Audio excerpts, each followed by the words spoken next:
Je voulais directement que vous puissiez prendre quelques passages de la Bible. Nous allons revenir sur Psaume 74, versets 13 à 14. Nous allons lire ces passages après. Tokozongela matangi ya Psaume 74 tokotanga osima. Nous allons lire bon, on va commencer à lire en sautant dans les livres d'Exode, c'est là où il y a nos textes principaux. Nous lirons au chapitre 7, Exode 7. Tokwanda kotanga pe mokanda ya bobimi mokapo ya sambo pamba te ona nde ezali mokoko na biso efandi. Nous lirons au chapitre 8. On va lire le chapitre tokotanga mokapo ya sambo mokapo ya mwambe. Chapitre 9. Mokapo ya libwa. Et nous allons lire le chapitre 10 aussi. Pe tokotanga pe mokapo ya zomi. Et nous lirons également le chapitre 11. Tokotanga pe lisusu mokapo ya zomi na moko. Amen. Je pense que vous avez écrit, n'est-ce pas? Nous vous exhortons toujours quand on vient à l'église, il faut avoir ces 4 choses. Votre bloc-notes, votre Bible, votre stylo et vos offrandes. Tolendisana kaka tango zoya na eklezia esengo za biloko minei oyo buku na yo ekomeli na yo libonza. Je voudrais rappeler pour le programme qu'est-ce qu'on peut dire? Le programme du hors de camp. C'est-à-dire nous aurons un programme spécial. Nous allons sortir. Les dimanches déjà, préparez-vous parce que vous allez commencer à inscrire votre nom à la liste de personnes qui doivent aller hors du camp où nous irons prier pendant toute une journée. Nazozongela maibisi oyo bandako bongama pamba te na mikolo za koya tokokende libanda ya eklezia pona kosambela yango wana bandaka deja kopesa kombo na yo soko za kati ya okozana kati ya batoyo bakokende na biso kuna. Nous irons avec nos enfants. Et au besoin, on pourra même préparer quelque chose à manger, à grignoter. Nous aurons avant qu'on arrive au mois de décembre, nous allons faire 2 sorties. Et il nous reste encore 2 activités en interne. Na misala mibale na kati eklezia. La prochaine, nous aurons un grand invité que nous avons déjà contacté qui sera avec nous. Na mikroza koya tokoyamba mopaya moko moneno tosoli déjà na akozelongo na biso. Alors, l'intercession continue. Mabondeli ezokoba. Il y a une forte pression, chaleur de prière. Soso kanisa ete yo koyate po bato osambela te o sala libunga pamba te moto ya losambo makasi ezali molunge penza ya losambo ezali. Amen. Alors, la semaine prochaine, wana poso ezoya, nous allons continuer avec notre programme de prière matin, soir. Tokokoba na mabongisa mso losambo tongo pe pokwa. Mais nous avons arrêté un jour que nous appelons un jour d'intercession générale. Ça sera le vendredi. Le Dieu que nous vous prêchons, c'est un Dieu qui est réel. Et nous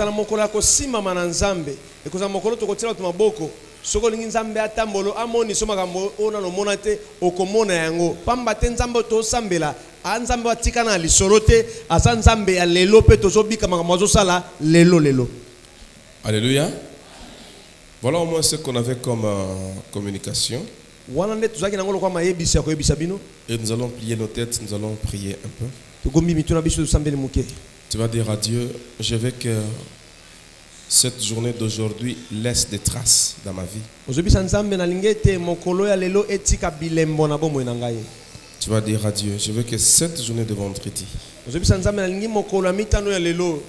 laisse des traces dans ma vie. Laisse des traces. Prie. S'il vous plaît, vous pouvez prier. Dis à Dieu, Que cette journée d'aujourd'hui laisse des traces dans ma vie. Laisse des traces. Laisse des signes. Que cette journée transforme ma vie. Transforme ma vie. Au nom puissant de Jésus. Au nom puissant de Jésus.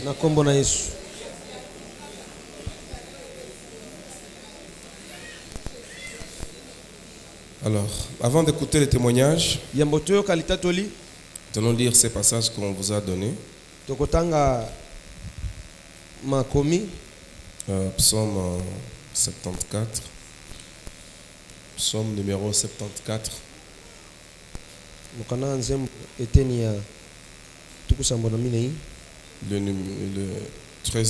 14e couplet.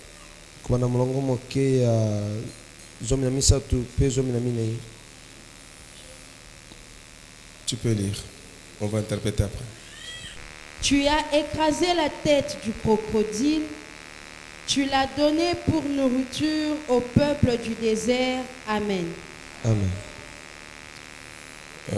Le verset 14, c'est ça? Oui. Ok, merci. Tu as fendu la mer par ta puissance.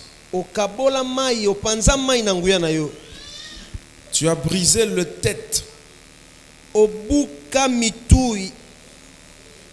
Le tête de monstre sur le zoo. Tu as écrasé la tête du crocodile. Crocodile, ici c'est toujours un monstre. Tu l'as donné pour nourriture au peuple du désert.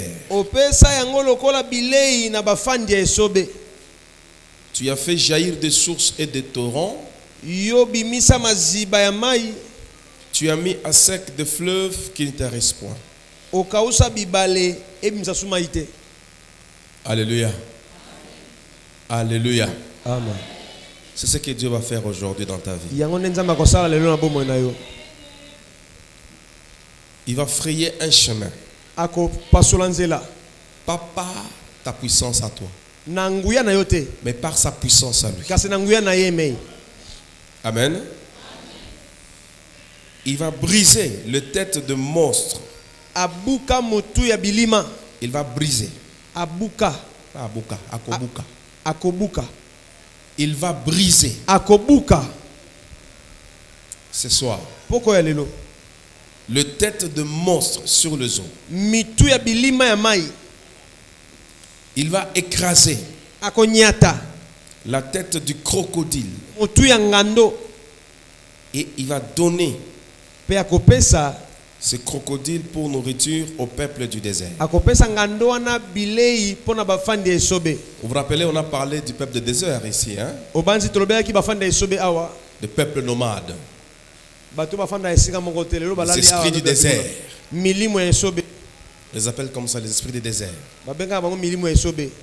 Alors, le travail que nous faisons, c'est vraiment un travail très très délicat, si je peux dire ainsi, très délicat.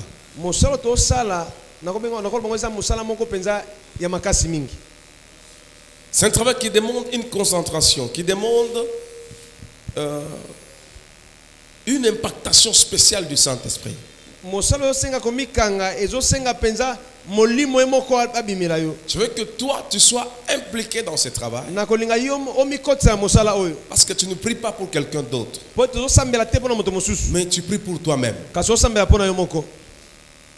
Si on a couplé le témoignage à ce travail, pourquoi on l'a fait? C'est pour avoir une idée. Parce qu'à l'origine de ce travail, c'est de briser les forces des esprits familiers, des esprits résistants qui ne veulent pas te lâcher, des situations à répétition qui reviennent, qui sont saisonnières, qui viennent toujours, qui reviennent. Vous savez, je lisais un témoignage d'un pasteur. Pasteur. Pas un fidèle, mais un pasteur. On dit que ce pasteur, appartenait à une famille. Et cette famille était sous la malédiction. Il y avait un pacte. Un pacte qui avait été conclu par les arrière-parents. Et c'était prévu que tous les enfants qui naissaient mâles devaient mourir.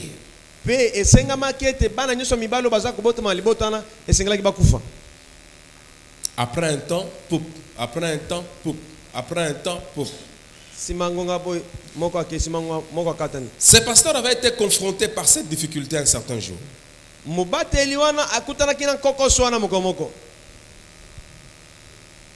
Il est tombé très malade.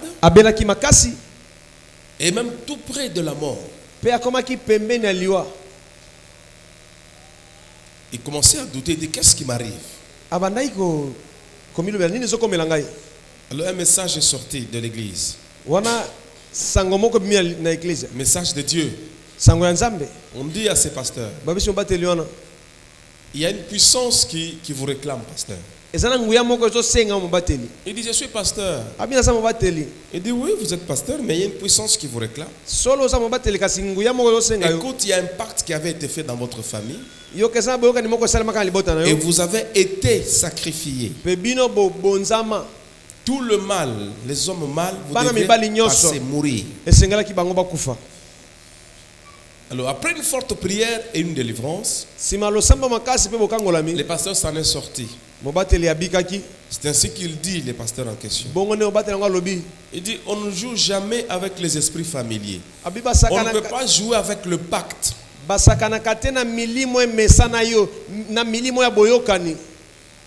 Ce sont des esprits qui ont un mandat. On a toujours dit qu'un sorcier n'a pas pitié. Un sorcier n'a pas pitié. Et ces esprits qui réclamaient la famille de ces pasteurs avaient un mandat. Vous savez, Dieu, il fait beaucoup de choses pour nous. Des choses que nous voyons et aussi des choses que nous ne voyons pas. Si on pouvait voir tout ce que Dieu faisait pour nous, même nos remerciements, même notre façon de prier changerait. Le bas amen bien. Amen. Le bas amen makasi. Amen. Alors les esprits de réclamation, les esprits familiers n'épargnent personne. Il y a des ministères de gens. Des ministères. Milimo ya kosenga bato, milimo emesana moto, elongolaka moto te, atalo tomo ya moto. Réclamé par les esprits de famille. Ezo senga mana milimo ya mabota. D'abord quelqu'un qui devait être un grand ministre de Dieu. Mais il a freiné à cause de réclamations de ses esprits. C'est un combat contre le don qui sont à lui. C'est un combat parce que cet esprit veut dominer la famille, mais rencontre qu'il y a quelque part une résistance et oppose un combat.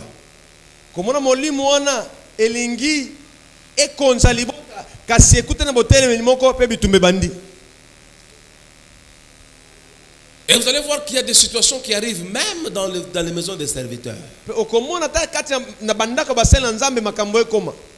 Des situations qui ne sont pas des épreuves, mais ce sont des situations de calamité, de manquement, une pauvreté noire, des événements malheureux qui reviennent toujours. Alors nous devons faire très attention quand il s'agit de traiter avec les esprits. C'est ainsi que nous avons dit que nous sommes déterminés, parce qu'aujourd'hui on va prier sur beaucoup de cas. Je veux que tu sois là, aujourd'hui on va prier sur beaucoup de cas. Le bas amen bien. Le bas amen makasi. Amen.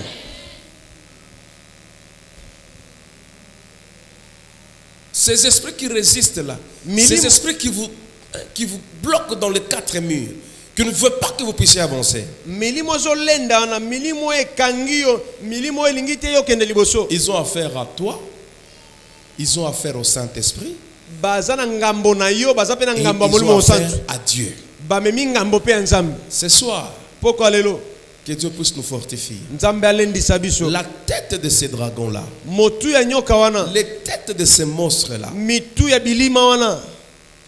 qui effrayent nos vies, qui détruisent nos vies. Ce soir, nous allons couper ces têtes. Amen. Nous allons couper ces têtes par la prière. Ces crocodiles-là, cet esprit-là, qui ne veut jamais vous quitter, qui vous fait raconter la même histoire, qui vous fait chanter la même chanson. Ça devient un problème dans votre cœur. Et tu te dis, quand finirai-je? Il y en a qui préfèrent même la mort plus que la vie à cause de cette pression satanique.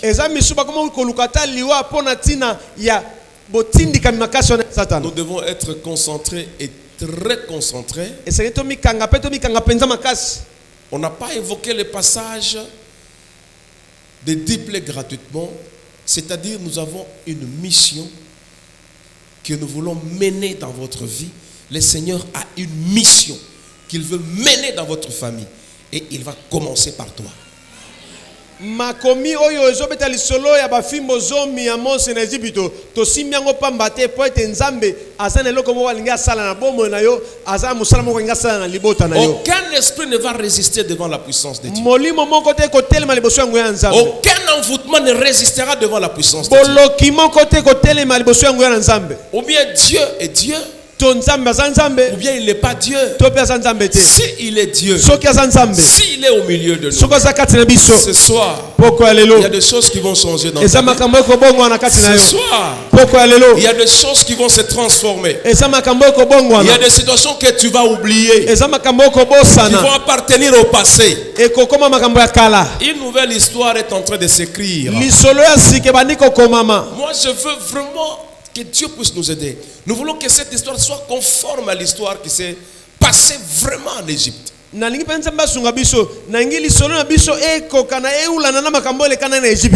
veux qu'après cette prière d'aujourd'hui, que tu dises comme vous avez dit aux enfants d'Israël, les Égyptiens que vous voyez aujourd'hui, vous ne vous les verrez plus jamais. Ce n'était pas une histoire, c'était une réalité. Même si les peuples ne comprenaient pas, même si tout devient rouge, mais je t'annonce ce soir, les monstres là qui t'ont fait souffrir pendant plusieurs années,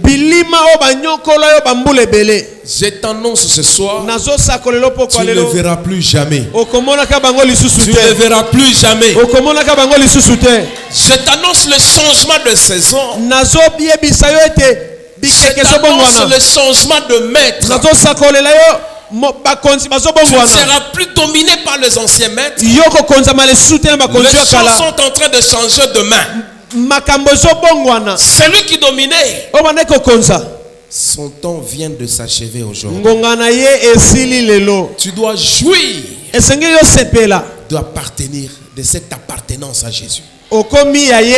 Tu dois jouir de cette appartenance à l'esprit. Tu dois jouir de la joie. Tu dois jouir de la liberté. Et ce que tu désires dans ton cœur, tu dois le recevoir à coup sûr. Bien-aimé, Dieu reste Dieu. Il n'est pas comme les hommes. Quand il fait des choses, il fait à sa manière. Vous savez, les jours qu'on est venu suivre le crédit à cette femme, la veuve, son mari était serviteur. On lui a dit, tu dois payer, ou sinon on va prendre tes enfants, on les fait esclaves.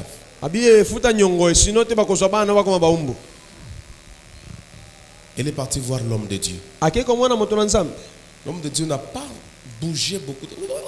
Gloire et compte. Non. Il lui a dit tout simplement, frère, ma soeur, qu'est-ce que tu as dans la maison? On jette un peu d'huile. Ok, va.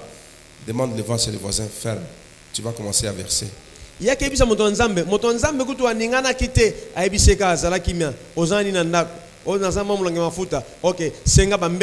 Des vases. C'est ce qu'elle a fait. Elle a eu beaucoup d'huile. Elle a vendu. Elle a payé le crédit. Et le reste, ça l'a servi pour vivre. C'était comme un rêve. Les choses de Dieu. Tu vas croire comme c'était un rêve. Même ce que je te dis ici. Tu es en train de parler dans ton cœur. Comment ça va arriver, pasteur? J'ai beaucoup traîné avec cette situation. C'est comme ça que les pasteurs parlent. Laisse-moi te dire. Tu peux te dire ça dans ton cœur. Mais moi, ce que je connais dans les choses de Dieu, la situation peut changer tic-tac. C'est ce que ça peut se faire ce soir pour toi. Tu es entré ici avec des problèmes. Tu vas sortir d'ici soulagé. Tu es entré ici avec maladie. Tu vas sortir ici guéri au nom de Jésus. Que Dieu te visite. Nous voulons appeler le frère Paul rapidement avec tout ce qui est resté hier. Elle va passer. Et il va passer plutôt. Et pendant qu'il passe, nous acclamons.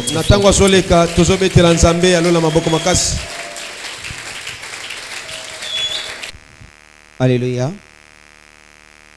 Nabanzi na lobaki lobi to bisonyos to comprenaki.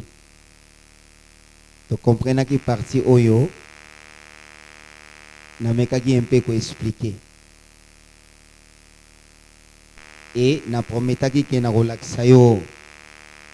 Na relaxa biso ba signe oyo ata sokozo tambola ba voiture tokotaka ba boutique ba église na ba lopango misusu to futelaka et on remarqué quelques signes na porte tantôt na portail ou bien likolo na porte ndako. Au comprendre que les signes il y a malamouté, il faut que l'on voit rapidement ici kawana. Amen.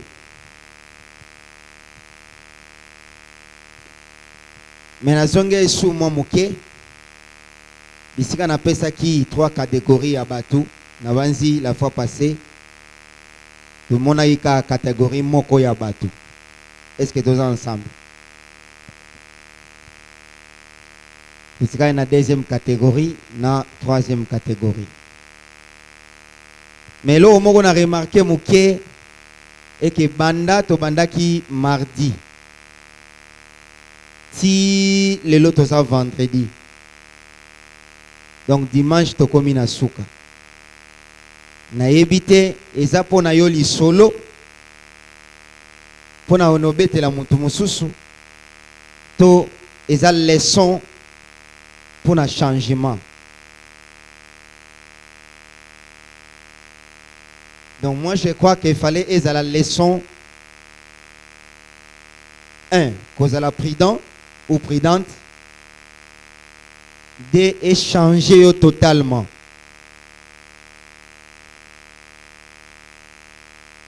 Mais na fanda ki banda tongo tozali kosala musala technique na papa Nico.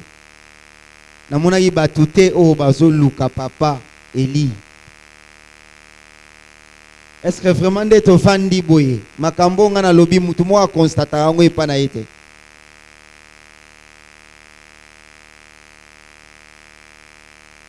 Tomi sala ba examen de conscience. Eza bien peut-être a oyo kango na li solo ton na témoignage. Mais eza mabe a ko vivre yango. Est-ce que tous ensemble? Et ça vraiment ma bé à vivre loko wana.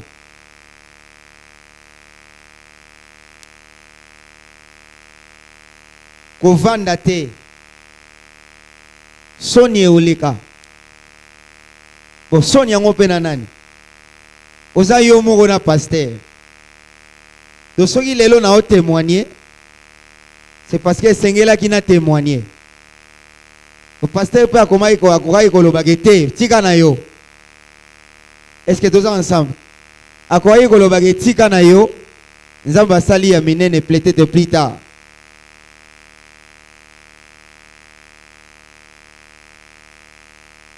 Na obonde la oli susu.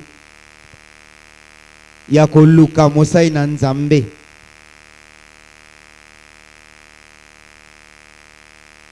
Bien aimé, na sali ba prédote belé. Na 2 ans soki na kanisi bien na kosala ba 42 prédote.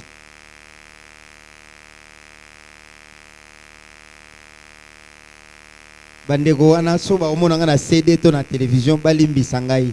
C'était des fausses prédotes. Amen.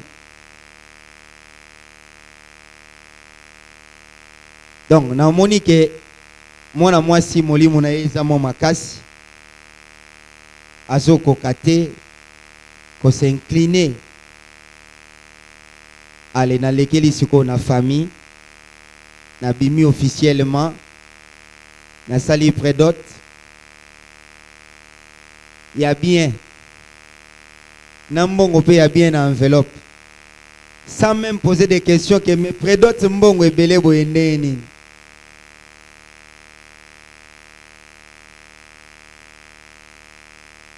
Et essentiel quand on a commis ça au faible. Au monde qui aujourd'hui libala et sili pour na yodon kalate ole na civil kalate ole kana coutumier kalate ole kana religieux. Donc ato bimina ona mobile na yo elo weza na ngosoute c'est parce qu'on a déjà prédoté. Est-ce que tous ensemble? C'est ça. Et na ko injecte serpent wana 1 mois plus tard. Donc il y a 1 mois moko ya observation. Il faut na sala nyonso na ya go kangayo na infidélité. Est-ce que tous ensemble? Parce que les comportements bizarres et go banda yo kaka mukolo oyo na injecta ki serpent na nzoto na yo.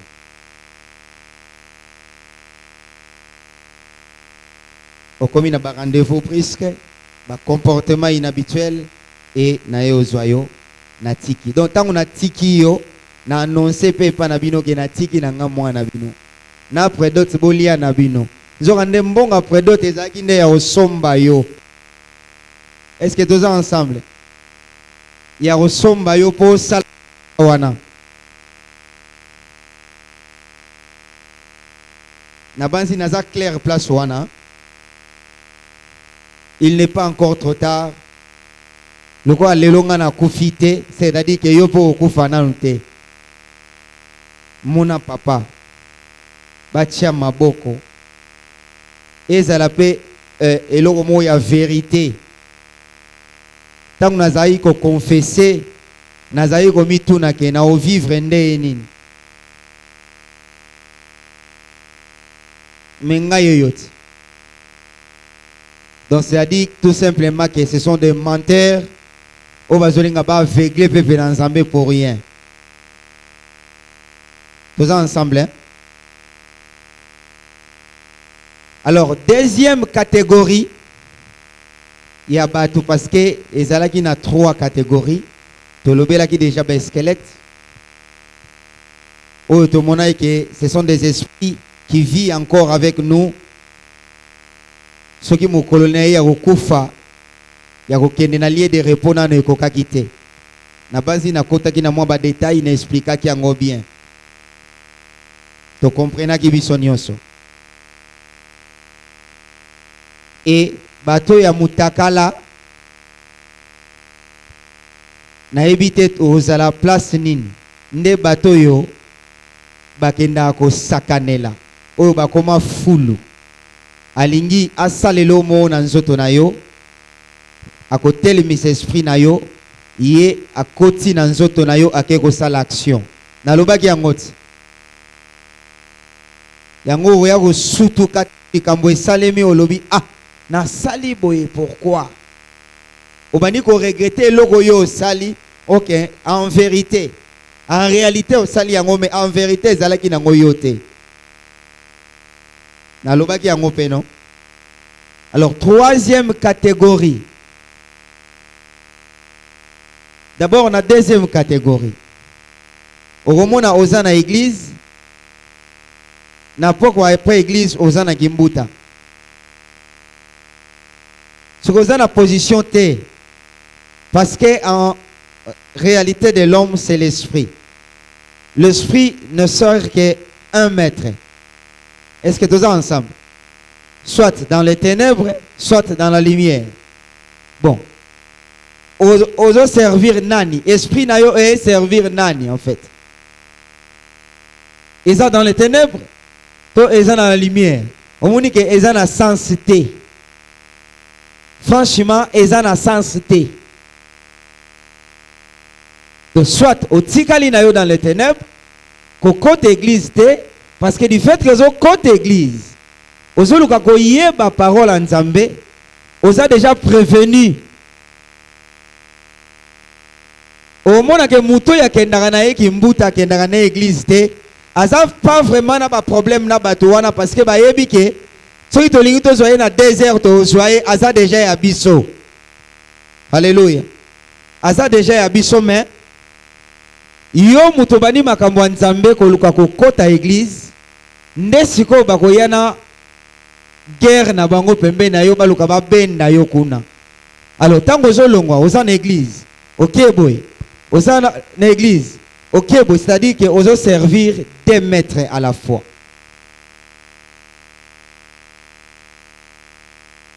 Eza na sens te.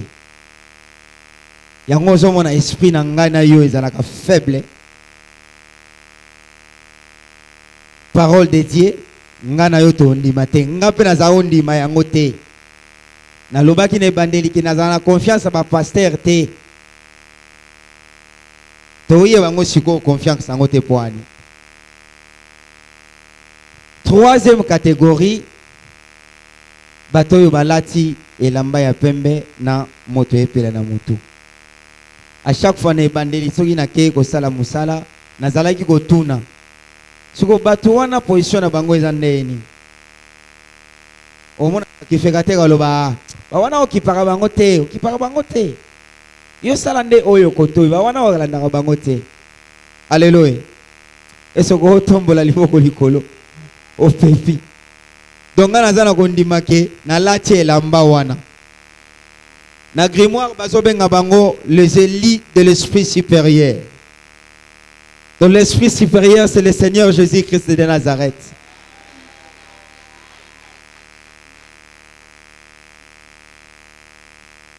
Et donc, quand on a continué dans l'enseignement, on a comprendre trois catégories. On a comprendre que je suis dans le faux. Est-ce que tous ensemble? Alors, ce qu'il faut exister, c'est que vrai paix salenini et zalaka. Donc il faut vrai et bima, original et bima, après pirate et salanini et yarobima. Donc pirate existait ce qui est original et zate.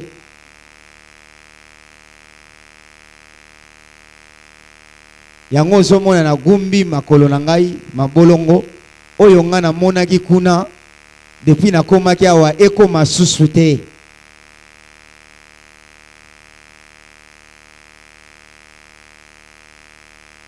Naleki Maman Gisèle akufi esalinga pasi ntango nazongi to discuter na sacrificateur alobi il est trop tard. Il est trop tard okoki jamais kozonga sima donc yo okokoma cause ya destruction ya temple oyo. Nazongi saki maloba te parce que bazongi saka maloba na sacrificateur te.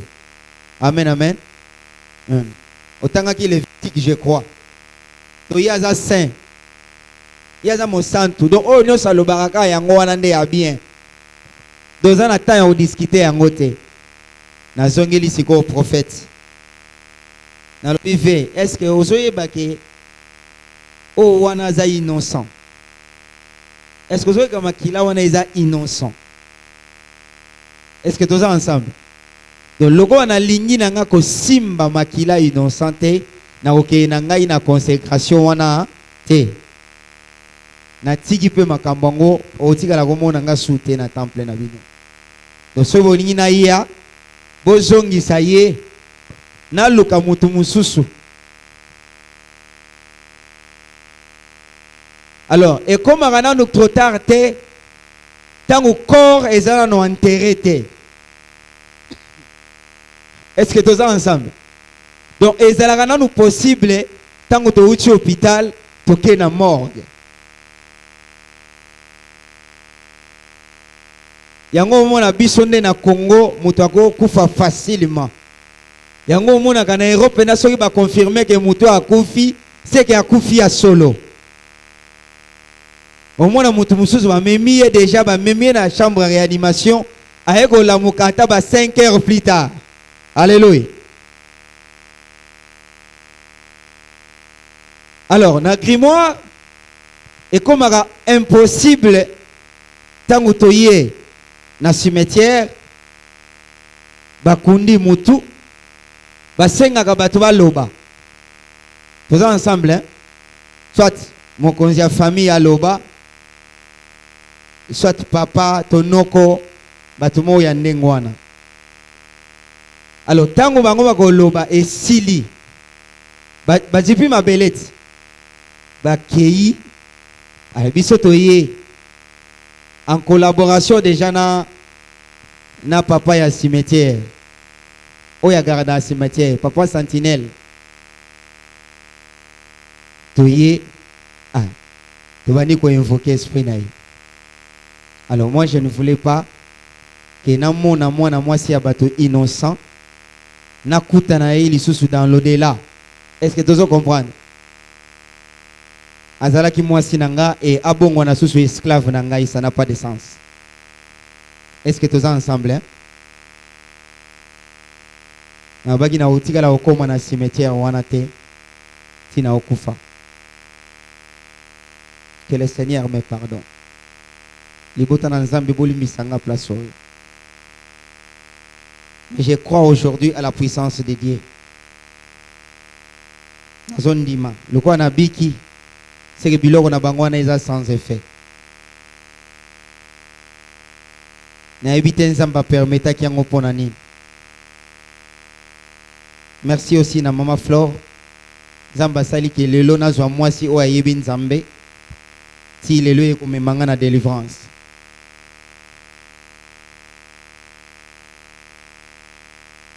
Makambo ibandi wana maître ayebisinga prophète ayebisinga bibon yaka kozongisa biloko ya bato so ke na yo kene consécration te yo kene consécration lobi te nga bive na okende te le même jour na kema luku na kati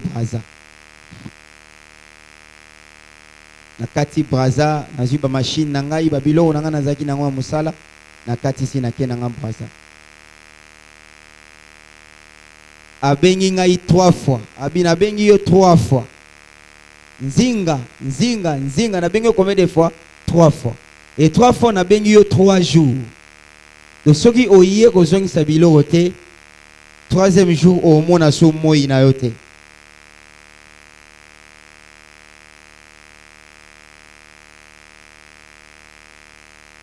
ngaka na braza kuna na lobi jamais na oyate boza bato mabe na komi ko luka sikoyo ndenge ni na obima siko biloko yango na okende kopesa yango nani donc ndenge déjà na bandi ko loba boye na bandi ko dévoiler déjà secret parce que na koma ko ganga ngo même na miso bato. Est-ce que tous ensemble hein? Alors na ndenge o nga na yebeli namoni baninga mibale bakufi parce que bapesaki bango recommandation basalite oyo ake kobeta lisolo bamoni ke atipo bani osanza déjà secret il faut azala te nayaki koyebisa papa nakutanaki na mwasi ne na zando wana a déjà 4 ans plus tard nakutani na mwasi ne na zando nabengi mama Emily mama atalingaka banimbanga bani koganga boya bato bake bakanginga bakanisi muibi ni obandoki baboma mobile na ngai ngatikala koganga nazalaka suku na te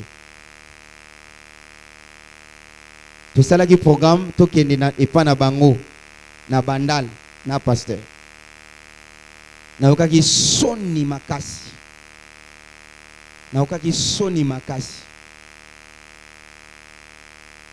et naye barate naye bité et saleman ndenge nini ke ngana zala envie ti lelo. Est-ce que tant que déjà vous avez pensé à divulguer secret na bango, tu es mort.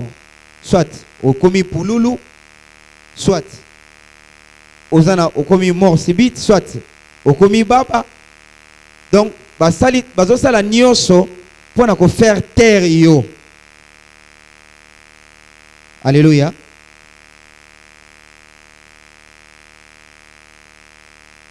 Alors, na kene église à liboso. Na bisaba ofuna luka basali ya Nzambe. Na quelle église à liboso. Na njili. Wana na kene à liboso. Tu soli bien na pasteur. Tu soli bien na ABCA. Mais tala siko elo nazai ko sala. Tant on a solo li na pasteur. Na govanda 3-4 jours nazo observer. Est-ce que tu veux comprendre bien? Nazo observer. So na monika ka ba comportement moko bizarre na bi oyo abongite. Alors on a koya ko boma innocent bato. Parce que biloko yo mutu fa simba yango tolobi ki azala mo santu te me faza na règle ya bonzambe. Pour ce quel moko to lien moko boye oyo ko funda zala te. Est-ce que tu peux comprendre? Parce que bimela gingaite.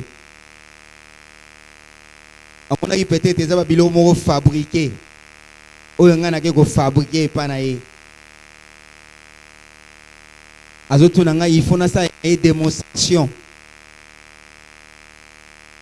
Pour andi makebilo ko eza ya solo. Alléluia. A Tunisko démonstration ni no lingi na sala. Abi savanaza na séminaire vendredi, samedi na dimanche. Il faut bato ba ye ebele.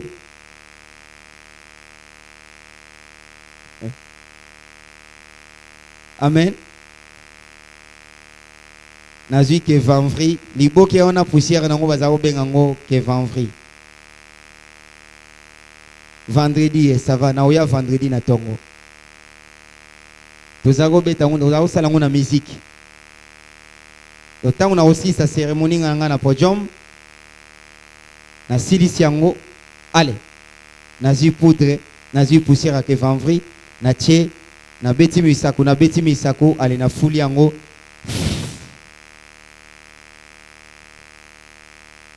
Tant ka ba obanda balance, oba banda balance. Au mona balamo ba kiti likolo, bato bazoya okota. Plein ya osakanate. Le vendredi wana na saili démonstration, amoni plein ya craqué na praille. Na fenango aibisinga me masa yoza na richesse. Azana njili yawa alegaka na CBS.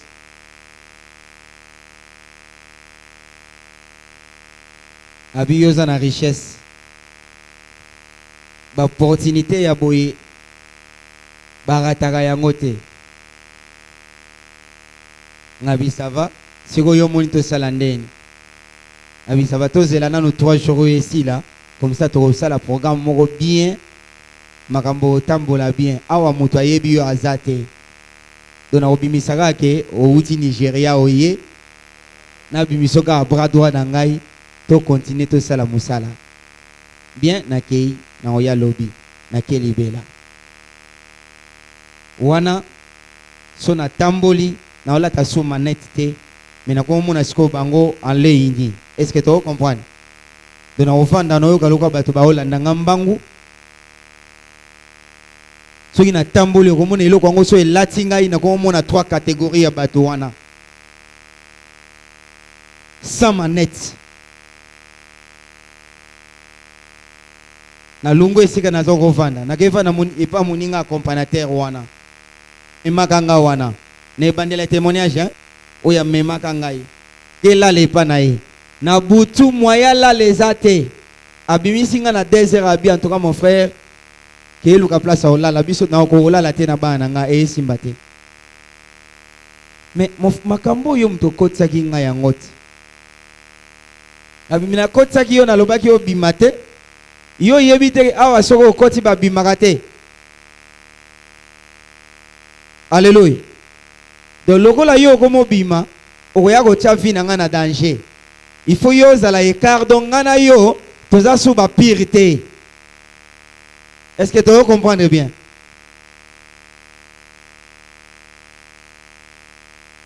Nakei nazongi pa na poko nango na ke 2e église na ye na 8e rue na limité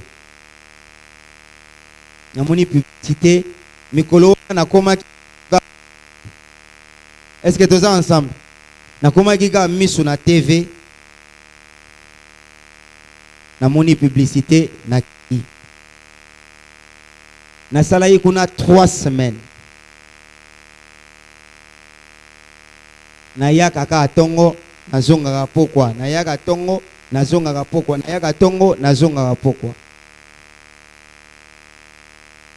3e semaine na yeko mona o na lobaki As Paulina na wana no hein omui place ba pasteur bavandaka.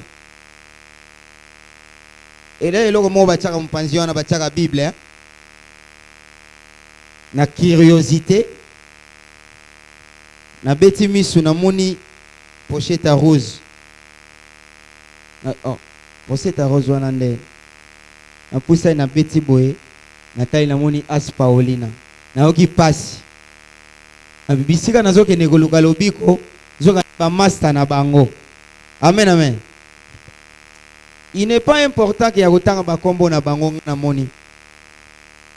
Mais si vous avez une photo, attends na ginchwek na oyebisa oke yeye.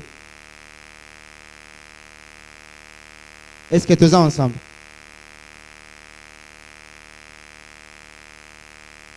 Logo la bakata ki ngape lobi na sili sela ki yoko tanga église te. Nazana ba signe mona ba papier. Na sali ba signe papier to mona ngo. Est-ce que tous ensemble hein? Et koti kate pour confirmer o ngana oloba. Ndego o azalaki chef d'orchestre na groupe nga. Na ebite soka siaye Arnaud Solo.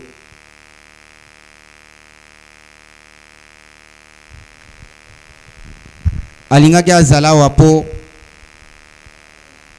a confirmé makambo mosusu à part moi sinangai. Et tangu na yoki bongo Natali na moni As Paulina na bi et simbate As Paulina eza livre o na ebisaki bino ke eza composé na ba rituel wana soko lingo salelo oboye na livre wana ndego lakisa yoke zwa elema oyo ne elema oyo soko sangisi yango avec incantation oyo ekopesa yo eloko boye.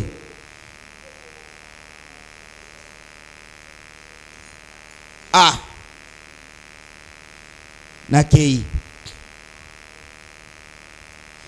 na moni lisu na TV bien aimé limete oyo zomona oyo premier ri oyo limete oyo mona oyo premier ri oyo faites attention nazoganga lisusu faites attention ya kokota ba église oyo ya limete oyo premier ri oyo ba signe eza awa.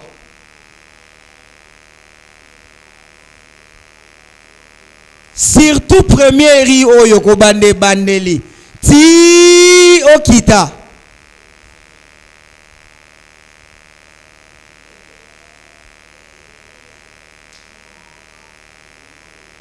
nakei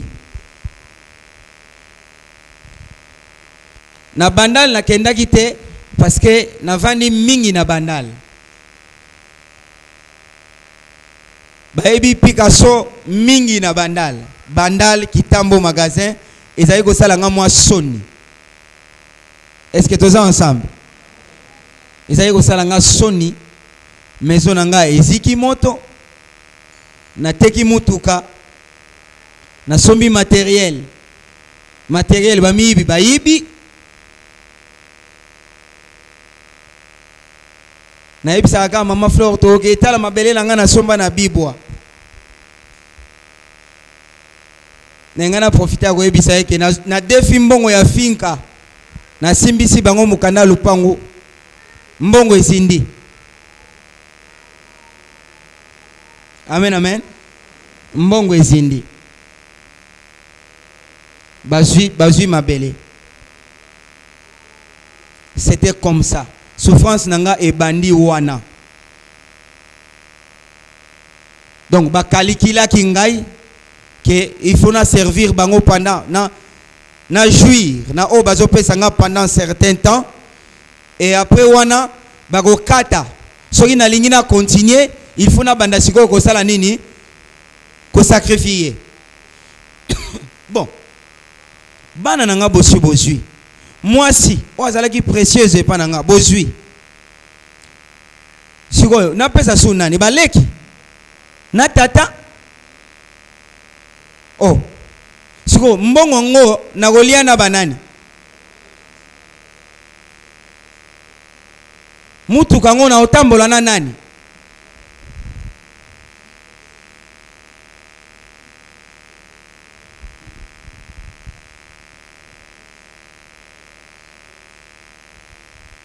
Yesu azongisela nga étoile nanga bazwaki. Ndenge pe bazwa yo so ke kuna. Bazwa ngo batie na mesa babeteli yango machine. Batali étoile oyo engenga na 2025. Comprendre eloko oyo. Ye azana eloko te, bango bazana bango na rien. Bazo exploiter a oya yo wana. Siko yo na pressé na nga na zaki nango. Na moni ke vie oyo loko basali nga boye nga funa konza bango. Nazo yebiso vérité hein. Soki na o beta musique na maluku. Tona kinkole. Papa na biso Félix aye dimanche ya beti na bar wana babenga Mike ateki 7 casier ya brali ya prémisse. Biso to beti premier concert to beti na maluku to teki 130 casier. Mbala moko bralima ye ko luka biso. To komi ko tambola ko kene ko beta Kikwit Bandunduville. To komi ko tambola bongo. To kebraza yango na benga kindeko wana Arnaud Solo azala.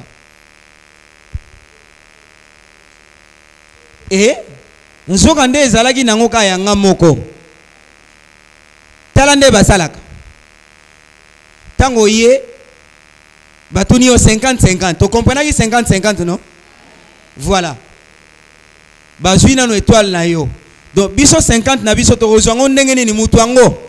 Na lobaki pe na signifia ki pe ke ba recruter n'importe qui te. Amen amen. Voilà. Ba pe senga eloko yo menezo ya kaka. Ba calculer. Yo étoile na yo engenga na 2025. Toza na 2020. Alors bazui yango lokole konganga ko banda 2025 ti 2040 to 2050. Oza na 25 ans étoile na yo ezongala. Bisika muto a profiter étoile na yo ezongala a s'organiser atike la bana na héritage. Est-ce que toza ensemble a préparer à venir à bana ya koufi.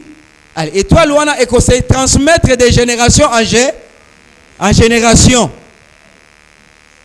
Donc érotika la mwana tanga okokisa 25 ans engali ndenge nzamba zo kalase yango. Mais ce que tango bango ba calculer yango batali oya yo tour. Eko ngala pendant 25 ans. Allez, bango bazui 13 ans. Est-ce que tu comprends? Bango bazui 13 batikeli yo 12. Ce que 12 wana oleo zela 2025 bango ba bendeli yango na 2020. Est-ce que tous ensemble hein? Ba bendi yango na 2020. Donc effort bango basalika yango wana. Eloko na yo moko ba ye ba zueli yo yango ya kozwa. Siko oleba pesa yo yango nyonso bango nde bakomi ko gérer le yango. Est-ce que tu comprends le wana? Bakomi ko gérer le yango. Loko la crédit. Osopi makila, osale loko bango balingi ale. Ba pesi mo sa unité. Makambo abie ye oke poto osombi mutuka otongi ndako. Na eloko na yo. Ah non. Il faut tous se révolter. Donc, on a qui comprendre que bazalaka na rien. Na katia ba enseignement wana et na boyi consécration. Na komi ko kima bango ndenge wana tango nazo ko kima pauvreté ezoke ne ko kota ngai mukie.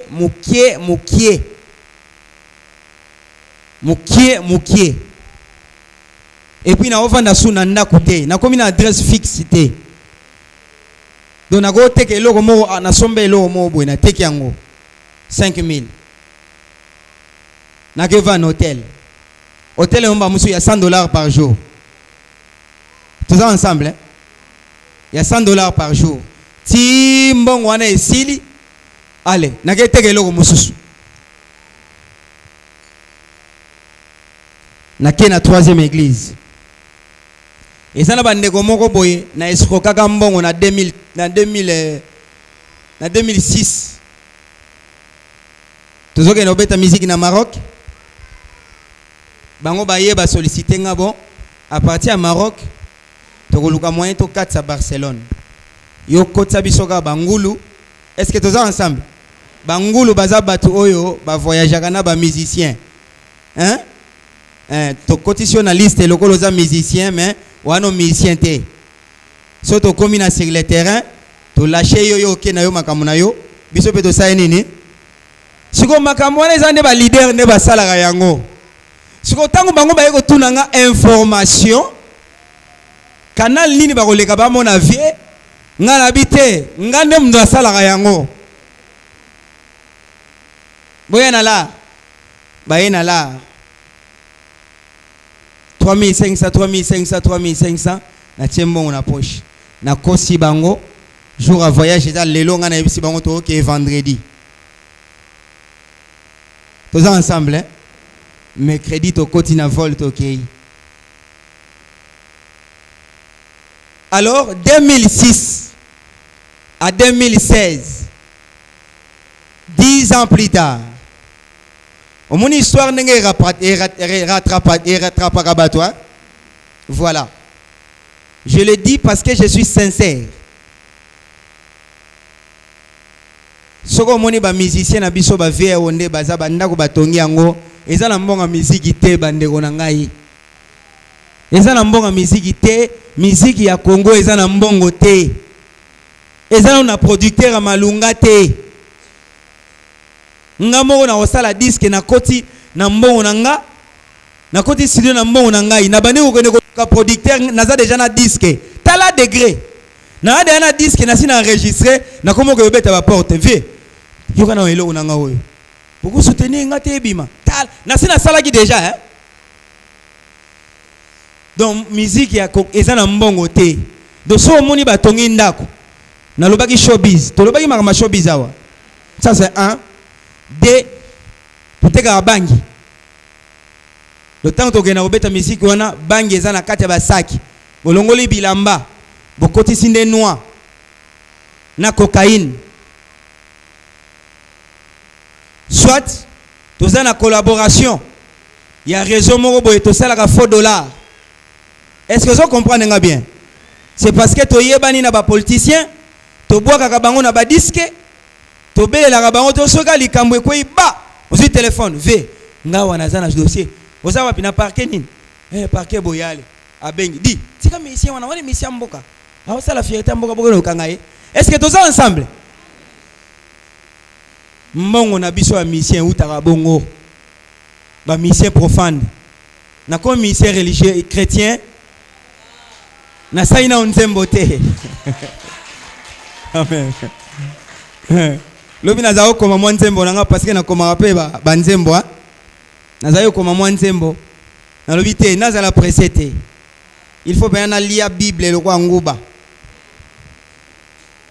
Parce que tant on a aussi la nzembo, et bima, comme la Bible dit, je chante ta parole. Car awa, na viens et voir ba producteur ba obima. Amen. Amen. Alors na yebité musique chrétienne ndengeni ne lekaka. Mais la musique profane mbongo ezalaka te. Do yemo na no feso ka zimbongo ayena ngo ozomona ndenge aotiango na mesa. Pe abani koloba or biso to kembi na viva petit. Bino boyela kandela yo to foke na yo. Donc omona ke na katia orchestre na mutu aza na salaire ya 5000 azali. Mais batiango bien organisé na katia enveloppe. Mwana siko ngai nde chef d'orchestre mokumbi makambo na zui ba komi déjà ba kombo d'autant que zui yango mala musoko mona mususu pe abengi ba cameraman pour a influencer média wala kisake bazo sala nini bazo futa kuna ba futa ka ba musicien rien.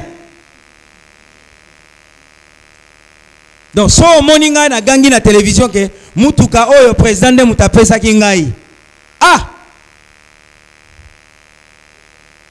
tosalaka banzembo tobwakaka bato nabwakaki mamususu pasteur Eliluba azalaka na ye na Canada. Est-ce que toza ensemble album esale succès ayoki ke babwakaki ye mukolo toke ebeta kuna soki soit soka zana bolingo abengi aloki numéro na yo abengi petit na nga obwakaki nga na nzembo na sepeli mingi na tielio eloko boye na mai. Est-ce que tozo comprendre na tielio eloko wana o rouler nango ngasiko na okende président parce que akotinda ngo na kombo ya président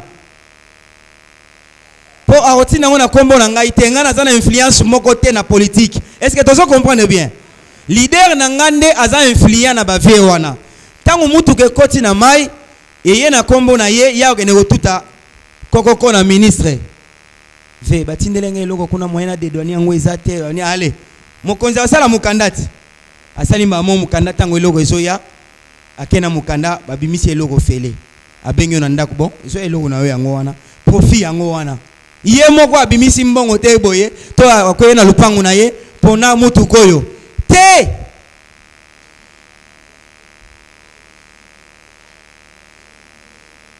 Donc si vous êtes là jeune comme moi osana ko lenda nzela ya musique profane tu n'as rien du tout. Nazo rappeler que premier jour on a kotaka orchestre wana na sala ki camarade nande ko bassiste na fait en répétition a miminga na ndako na ye na ngaba to komika na ko ya ndako to moni mwana moko azobelela ya Janine mama lobia botela bisolini za pétrole so papa ye a refuta il dérange nga na bi orchestre ngona koti linza za pétrole to komi na ndako to vandi mwasi atie biloko tolia na tali mutu wa makako oyo bachaki wana oyokela ngo na mawa mais nalie pardon nalia kite ya benyinga tolia abima sato dameko ngabite ya na odamete yo dame na sina damaki deja ayebisi ngabi na obengo moteme ezolinga teta na obadi yango mais il fallait tolia kaka donc na kina choix temene do oyedenga kutu na lia na tonda tama muke na mela mai to nina za obenga yo na obengo na contre ke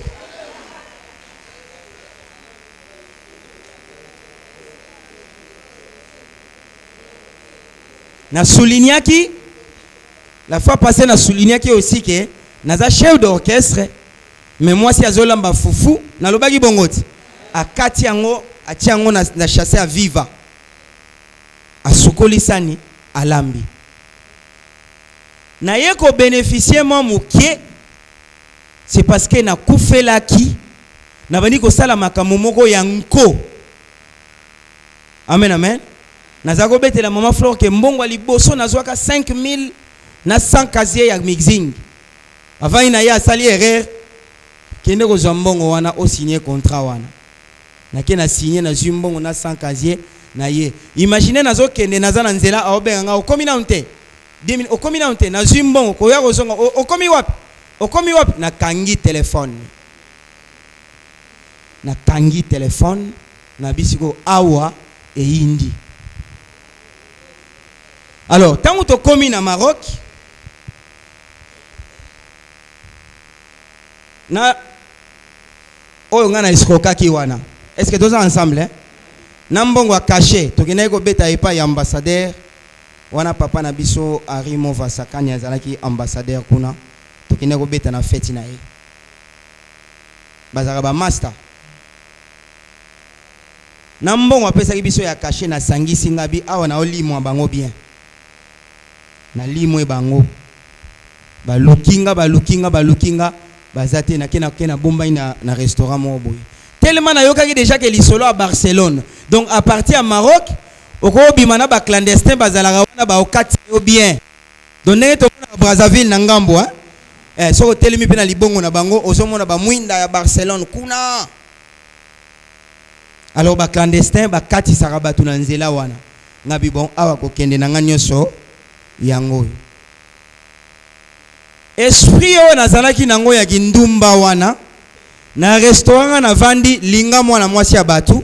Ok mwana mwasi ya mabe ake kofunda nga na ba policier.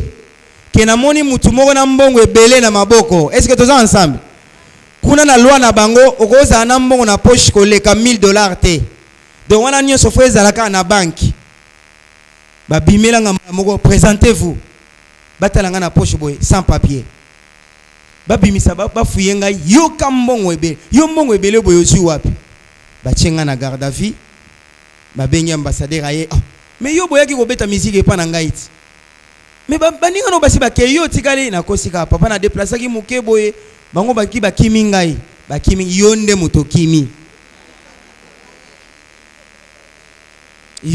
kimi olinga okima abengi tanga bengi veve ayibiseke akimi na mbongo ve zwanga ngala Zwa mutute, hein? Zwa mutute, mais je l'ai nini. Donc c'était une parenthèse pour dire que là-bas il n'y a rien du tout. Ce sont des leaders d'abord égoïstes.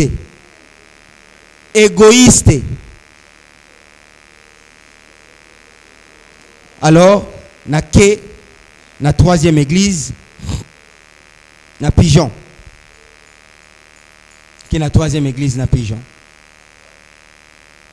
Première semaine, deuxième semaine, na bandi pe kolanda ba prière. Bandeko oyo ngana esiko kaka wana. Nzoka nde bakoma kosambela na église wana. Est-ce que naza clair? Na zoya nanga kolanda ba prière tout ça, pasteur on appelle alobi nanga yaka katola na no ba prière, après na ko constituer équipe, to ko sala musala na yo. Nzoka nde bakoma kobondela na église wana. Alors on a kuta église ango bazana son ya bien te makambo malunga te na bon lokwa nazana mbonga ko paya pastor oyo te tika na meka ko aider na nini na misala asepela ki makasi. Mais tout à coup amonaka bato wana baye ko bima bayebisi pasteur omoni ndeko oyo alia biso mbongo il y a 10 ans passés. Donc lelo nde to moni eboye mbongo na biso. Je dis la vérité. Ba bengi ngai na bureau, ba tuninga est-ce que makambo lobi eza solo solo. Oui, je le fais mais il y a 10 ans passés, c'est trop loin. Na lobaki angote parce que na yebaki te lelo e sala nini e koma boye. Bo sikonde na za boye na za logote. Na pesu nelo ka opesa bino te. Do so bo kangangai, bo kanganga me bolo baka maloba moya bien par rapport à obo lobaki wana. Est-ce que tu comprends? Ayi singa ça va? To zela. Ba bengi kalu fungola mutu keye ezo zelanga libanda. Na yoka kuna batu bakomi haleluya haleluya basilisi ale babimi kolombongo alobi na tiki soki pena zo luka nzamba solo tika nzamba kutana nayo osaila ye pena ya solo na tiki na ngai metala siko eloko yaki na sima ntango basambisi bino makambo esili bakolo lar bakei nga pe natikali nazoya ba prière nzoka nde pasteur ayebisi mwasi na ye abeteli baleki lisolo serviteur azalaki abeteli mwasi na ye abeteli ba chantre lisolo esili déconsidération. Amen amen. Nakomi eloko ya tina te, nakomi suspect.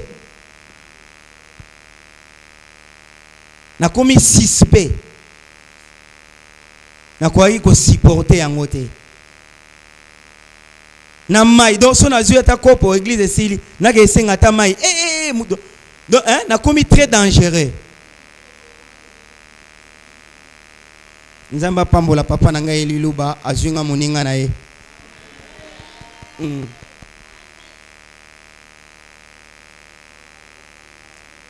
Ngabite boy na continuer te. Na ebisi eke pastor. Mikolo yo babeinga na nagi kata makambo famille na kikwit famille ya mama bazana ba désordre na kekuna na sola na bango na oya. Ok. 9 mois plus tard, nake kuluka sous église mususu. Tokuta ina pasteur.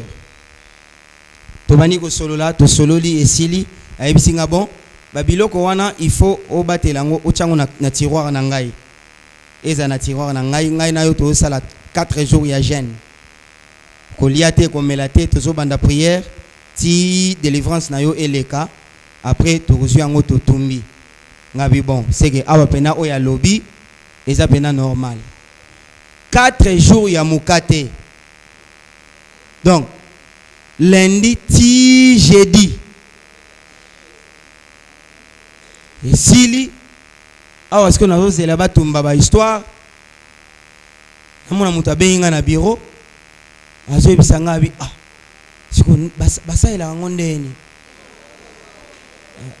esala kandeni masa to babiloko yo zala calme donde zala calme na suis déjà parlé ya yo to parler déjà ya yo moyen de transport ezali makambu tout yo kaka travailler ngana yo sa nini ngana zo panza nzela est-ce que to ça ensemble do yo olali singa 4 jours ya mukate po oye bisanga biloko c'est là na betelaki na tosolaki na banzi na papa trésor na papa Mathieu lisolo do soko yoka yango ezanga to komi vendredi na kilt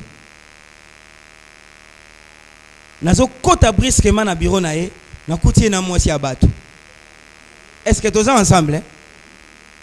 Na bimi esalinga pasi na bitipo yo pena calme. Dimanche église esili on ba micro papa ko tatambola na ye na maboko hein ba micro oyo balata boye ba sans fil wana na zu yango ya longoli ale na zu na ke kiteli likolo mesa ya bureau na tiki yango ya ofungola na ye koto na instrument na kangite au moins na cabine kunati na kangite na tiki ba ampli ya kofungola na tiki na mixer ya kofungola mwasi wana bazaki na ye vendredi aye akoti masolo bazo sola ye sans ignorer que masolo wana nyonso na nini na ba bafle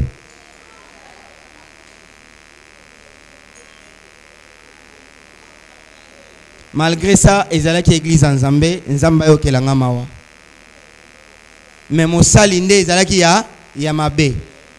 Est-ce que vous comprenez? Donc 10 minutes plus tard batu bakomi ko tomboka mwasi yango azalaki mwasi ya batu et makelele pesami batu basale nini bapanzani ezalaka susu te soko ke na mbiza pigeon hein ezalaka susu te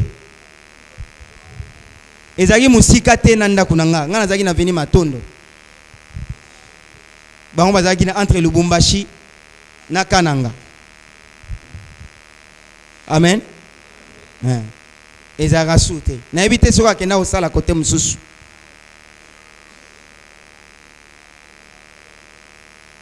Donc na tamboli bongo. Nazalaki vraiment na posa nazala sérieux nazala na babenga nini confession hein? Confession sincère mais batu ya ko aider ngai pour na délivrance na ngai nazalaki okuta na kana ba pasteur ya mabe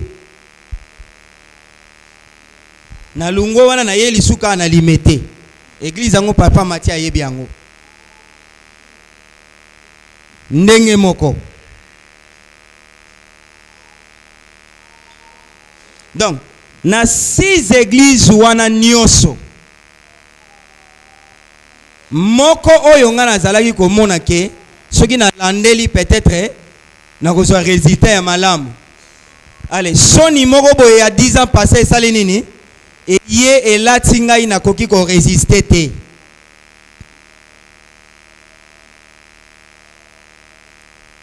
Nde omoni na manquer confiance na ba pasteur. Na bi bon, j'entends que ma mort. Na comment il faut organiser que ceux qui na zui na komi ko kende na atelier ya bande ko moko na ville. Na osala ba misa na ngai ya maboko et tout ça. Ti toyo kutana mama Flore. Tant to kutana mama Flore alobi na ngai likambute ya ko vendre nanga. Est-ce que tous ensemble ya ko vendre ngai? Na tuni est-ce que ko kama kambango makambango ni ntoke to vana to sola na bani ko yebisa yeke tala na mona aboyi tala menatiki musique et loka liboso yebisa ngabi impossible mo wote ezala repa ya nzambe ya mibala yebisa ngabi nazo croire na changement car nzambe nda changer te ya ko vande pa na ngai. Au début c'était très difficile. Ngam nazai ko se dépendre pas na ngam moko na komi ko ne vendre pas ya moi si. Est-ce que vous comprenez? Na komo ke vendre pas ya moi si. Ça dit que je n'avais rien du tout. Oh tolo bate ya ndenge andule ke o olinga mère moko boye bozalaka na ye po ya fulaka yo forme boye te ya bongo te ya mpiaka nde penza ya mpiaka. Qui est osana rien. Ah.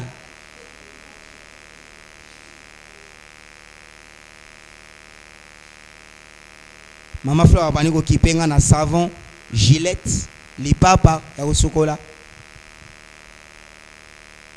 3 mois plus tard dans l'habité, il faut na bouger quand même. Naza mobile.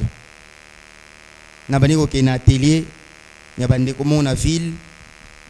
Musala mo ba plasma, musala ya maintenance informatique, montage vidéo, na komo ke neko landa baninga na ba réalisation ka bongo na komi ko vivre ndenge wana. Na manquer confiance na pasteur, na manquer confiance na musala na nzambe nyoso. C'est parce que ba o déjà na landaki bazaki sous un exemple été. Tala ba signe na bango ngoyo.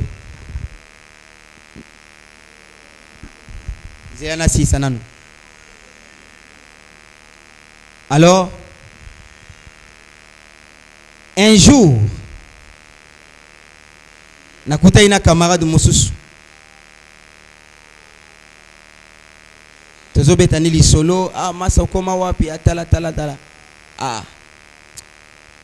Naola so vient nga mo ya pasta, bokuta na ye zo numéro na ye bobengana. Nazaki na choate mutu azana malai na nzoto matiti nyoso ba oyebisa ya sala nini. Bien aimé, nazalaki vraiment na danger et puis na comprenaka te danger wana Maman Flore a moni mona pendant 2 ans oyo nazali koloba na koma eko suba na ndako no na osuba na ndako. Maman Flore a mona nga na butu na ovanda ndenge nazana mwasi na osaka na mwasi. Oh mais to va ine pembe to lali na ye mais azo bouger nga mais oh makamni ne osalo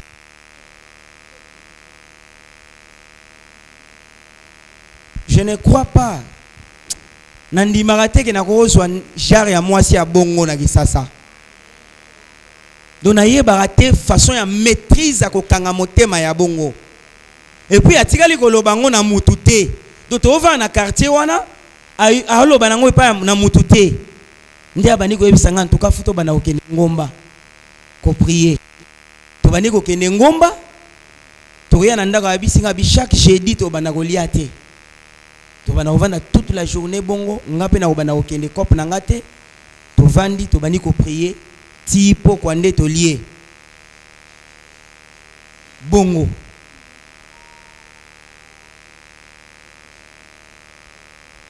un certain dimanche nabi savana kenenano et puis na hier toko vanda 6 jours mabe journée moga ya bien to seki au moins to seki et sili lobby mabe donc ngamoko ba kompo yo zo vana na ndako ya batu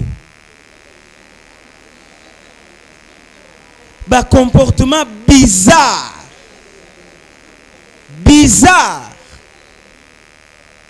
très bizarre. Facebook nanga masolo na ba nga na vai na mwasi nanga me komona Facebook basi mususu pe ozo fungula zo mona tango conscience eroya na sutinga oh mina osani omwana motema me yo bakobenga na yo okende wapi? Est-ce que tous ensemble et koriko sekisa me esa la pasi c'est le seul chemin pour la délivrance nanga iza ko bimisa nyonso na yebi ke nzamba elilu ba ko restaurer pe asi a restaurant qui depuis le premier jour on nazala qui délivré j'ai été restauré et j'ai été justifié au nom puissant de Jésus-Christ de Nazareth.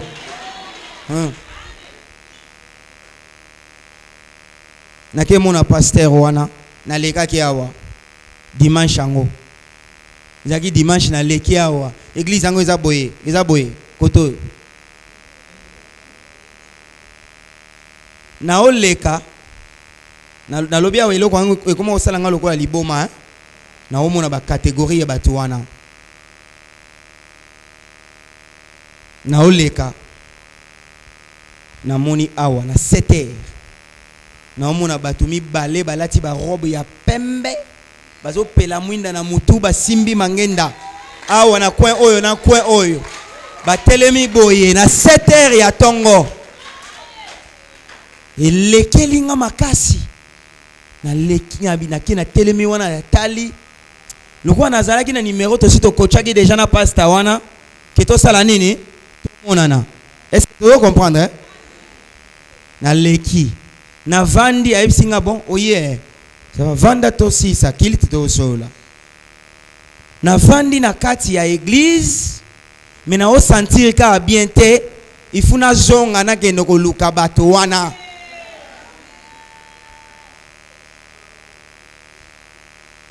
donc ezalaka montage te na yego zonga kuna kiliti na bango esili to soli na pasteur likolo abengi nga mardi. Est-ce que tu so comprendre? Abengi mardi na tongo na kotinda batu baya me biloko e mataka nga ebele soki na komi kozwa likanisi na sa nini na mona basai na nzambe na expliquer yo makambo ngo ndenge ezo sala ndenge na asiko na bien te na kozela mardi ndenge nini na soli tellement déjà makanisi na nga ekomaki kote mususu nabimi na ngai na ye rapide na ye okuta kilte sili ayaya nakuti bato basi bakei na regretter mabe nakuti papa trésor bavandaki wana na mama moko na pasteur bavandaki bato misato natuni bango soki nakomona pasteur papa trésor akoti asoli na papa abimi toye kovane awa oui feza awa so awa te kuna na bani ko yebisa yege tala kombo na nga boye na sala boye na lakisi ba preuve tala boye Nabi ça va zela nde ake a insisté pa ya papa pardon yambande ko wana oyoka ye ne na kotaki na soli na pasteur ya liboso pasteur ayebisa ngabi oza très courageux makambo ça demande beaucoup de courage pour ya koloba na ngango mais ko banga te to bonde na nzambe aosunga yo ka lelo. Dès le premier jour nakutana kina musai na nzambe nde makambo bandaki ko bongwa na ka mukolo wana.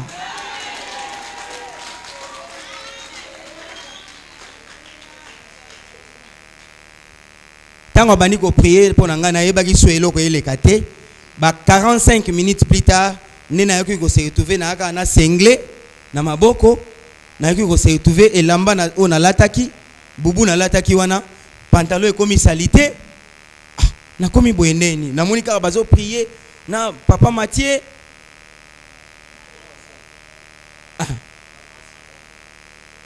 na ancien toi na monika bazo prier ngale te on a surtout que na kanga mi su prier ici là kangi mi su prier ici na komi komituna na komi boyeneni pasteur alinga ko yebisanga pete nini elekaki abi non ce n'est pas important lata ilamba na lati ilamba apesinga programme abi omoni nengo keboy obokende obana ko ya chaque tongo to prier na yo ezalaki dimanche hein to bana ko prier na yo ko bana lundi ti samedi to tango ya ozana eta ya jeune to si prier obana ko liaka na pokwa nga kuna na mama Fleur na palais totala na raté yemo kazawe bisanga abi na koma yiko lobake na mona ga do akoma kusambela ke nazo aka biloko nanga do moya benga nanga so ezate hein do akoma zelanga mo nazo valise nanga na sa nini na yebela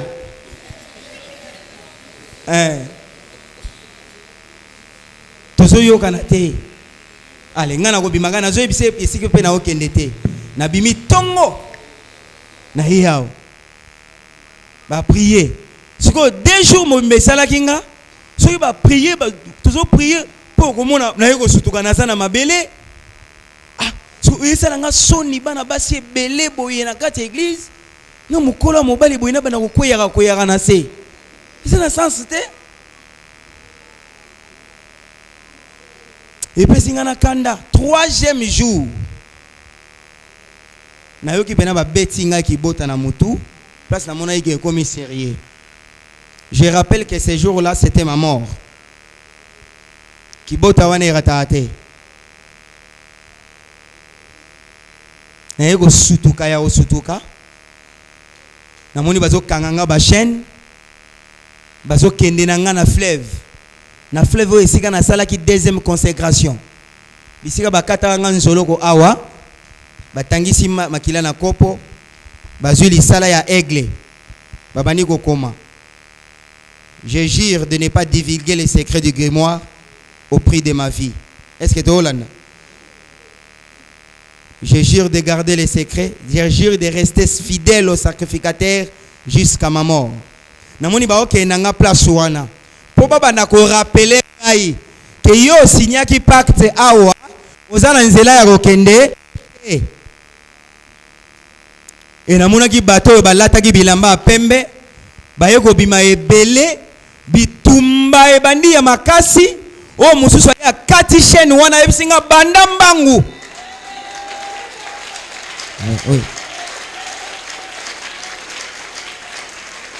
na bandi mbangu na yego sutuka tana yo sutuka namona ki mama pasteur atelemi wana sikoyo natali luka bato ba otala ngai hein natali bwe na simbi namoni bena makila na zolo etangi na munoko etangi na elamba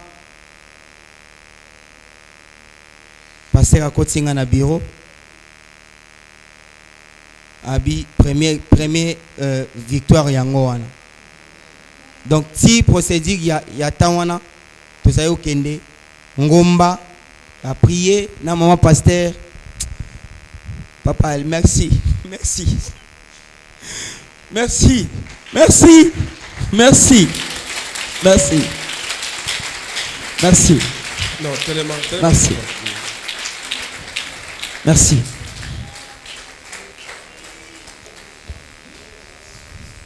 Grâce na bino na libota oyo ya pasteur Elilo bande na zana bomoyi. Na bazi depuis le premier jour muto amona kinga jour na yaki. Ti lelo arolobaki changement ezali. Omona kene elongi na ngai ezalaki ya jour wana eza ya lelo te.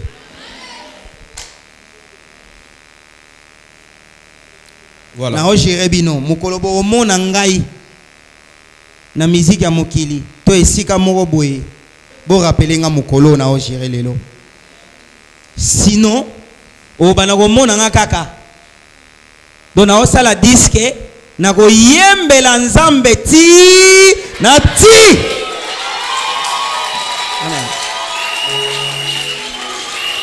Est-ce qu'on peut acclamer? Est-ce qu'on peut acclamer très fort?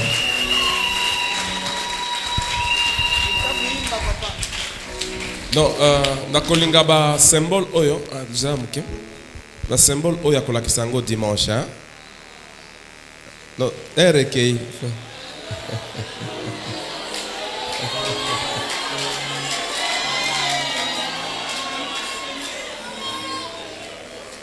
Amen. Le mot amen est ma casse. Dis à celui qui est à côté de toi. Nzambe azali. Nzambe azali. Dis-lui ça. Dieu est ici. Dieu est ici. Oui, je vous dis la vérité. Le Seigneur vraiment est sérieux. Si tu es seulement sérieux, ta vie va changer. Ta vie va complètement changer. Le bas mène bien. Si tu es dehors, tu es passager. Je vois il y a beaucoup de gens dehors là. Aux passagers au bando les cas. Je t'invite kokendete zelatos à la prière. Attends ce que vous allez ban. Amen. Amen. Voilà. Au cause là. Un frère Paul, on t'accorde quelques minutes. Mais à Koyemba. Amen.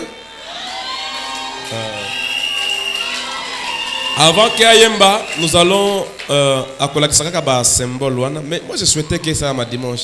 Et que ça m'a total un dimanche.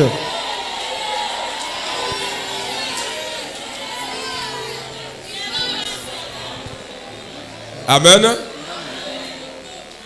Qui veulent qu'il puisse montrer le symbole aujourd'hui?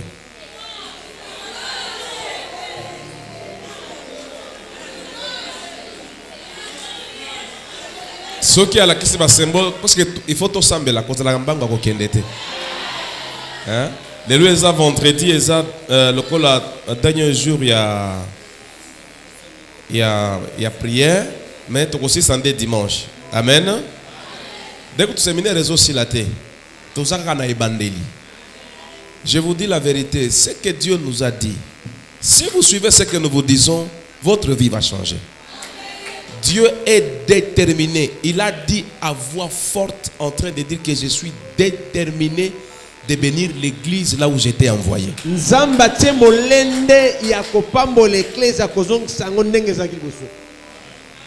Le bas amen est bien. Amen. Dis amen très fort. Amen. Mais tu vois que ce sont des aventures. Moi, je n'ai jamais été aventurier. Je l'ai dit devant Dieu. Il y a serviteur et serviteur. Moi, je suis serviteur appelé depuis que j'étais petit. J'ai prêché la parole de Dieu à 14 ans, s'il vous plaît.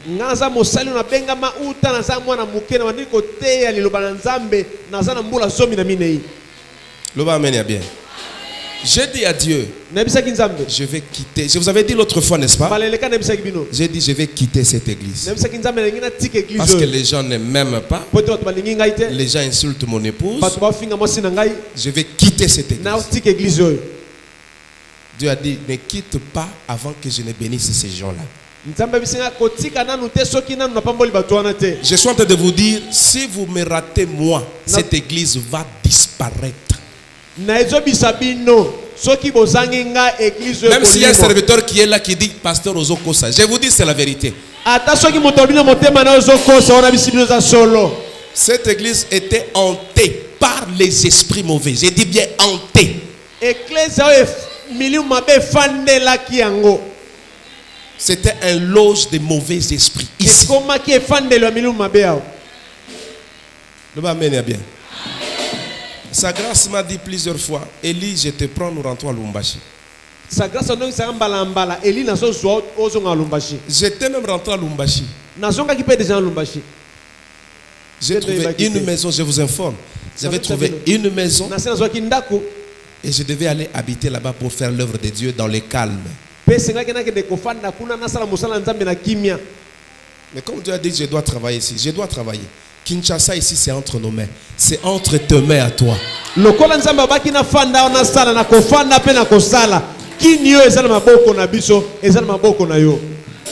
y a des serviteurs qui se recommandent eux-mêmes, mais il y a des serviteurs que Dieu a choisis.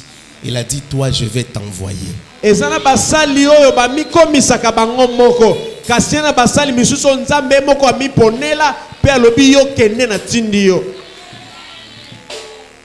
que tu es d'accord? Amen. Est-ce que tu es d'accord? Amen. Si tu as mal dans ton cœur, que Dieu te pardonne et qu'il me pardonne. Mais si tu es d'accord avec moi, nous allons marcher ensemble.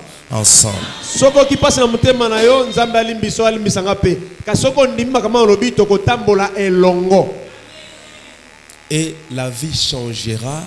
Et les choses vont changer dans ta vie. Ici dans cette église. Hier quand je prêchais, j'ai vu le frère qui était là. C'était le frère Hardy. Je vois une lumière briller sur sa tête brutalement. C'est une révélation que Dieu nous a donnée avant. Mais je vois une lumière briller sur sa tête. Dieu me dit, tel que tu vois là, je suis en train d'allumer des lumières sur beaucoup de gens dans cette église. Et les gens vont briller ici. Ça sera la référence de la bénédiction, ça sera ici. Que Dieu te bénisse au nom de Jésus. On donne au frère Paul, il va. On dit à continuer dimanche. Bon, il y a dimanche. Bon, frère Paul, vous avez 10 minutes. 10 minutes. Au Koyemba pendant 3 minutes. Beaucoup c'est qu'à 7 minutes, on a qu'ici bas symbole. Mais le reste, tu vas continuer le dimanche. Parce qu'il y a beaucoup de choses qu'il doit nous parler. Au mon église, Maman Sylvie Ayebi. On nous avait raconté l'histoire d'une église qui s'était disloquée.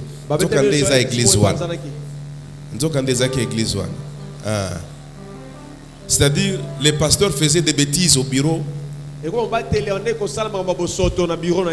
Et le micro était ouvert. Tout ce qu'ils faisaient là-bas passait en live au baffle. Et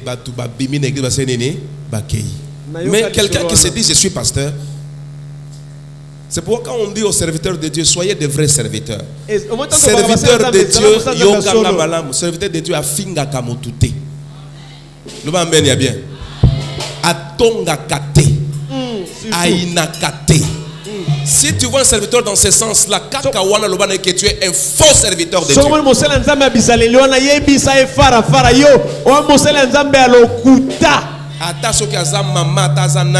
Tu vois un serviteur en train de critiquer un autre serviteur.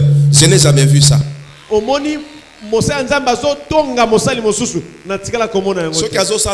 Il n'aura pas le temps de prier pour toi. S'il prie pour toi, c'est un mensonge. C'est un mensonge. Un serviteur, il faut avoir Yamawa. Un jour, j'ai prié pour un frère ici qui était très malade. L'autre qui me dit, pasteur Kosimba, j'ai dit, toi, tu es un faux serviteur de Dieu, toi. Si quelqu'un vient, attention qu'il a besoin d'un Nzambe, il faut ça nene à mon Nzambe. Amen. Amen. Quelle que soit la condition, on peut rejeter parce que Nzambe a nene à bengiye. Attention qu'il y a zana et l'autre côté zana la gomme. Non, celui-là c'est un faux serviteur de Dieu. Le amen bien. Amen. Attention qu'il y a zangi mongo kofinga yete. Parce que Nzambe naye aza vivant.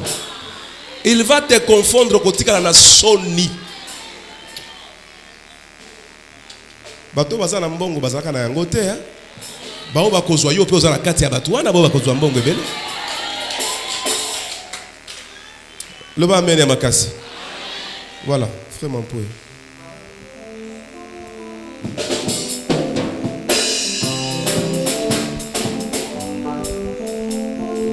Na ngana rappelé que nazala na nzembo te. Amen. Nazala ngana na nzembo te mais mikolizo ya na okoma ba nzembo na ngai. Mais nazo sala ka ba interprétation ya baninga. Na embela kana nzambe na ba nzembo na bango.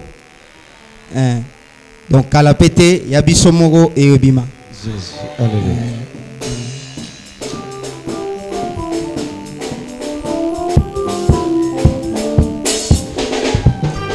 Yakayo pangusama ya miso motema pasi. Yakayo bongisa motema na leli lisungi ezate. Yakayo songiselanga esengo na tondi na mawa. Yakayo la muzanga mituna eleki mayele nanga.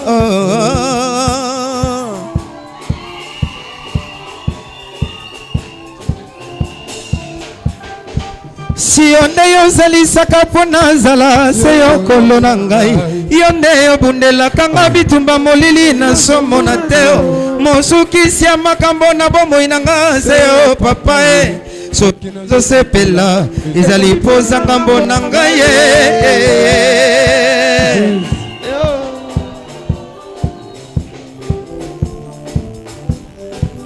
soki makambo ezosimba te ozepai yonde koseka na ngai ya nsika nga motoro pete ya bakakatanisi yo lineti ya basanto elingaka basumuki ye invisible monana na miso ya kondima ya monana ndima kovanda na bato ya mike lokola ngai moto na mbongo ndima kosalisanga mobola ye dokotola kangola ya pola senga mbongo te.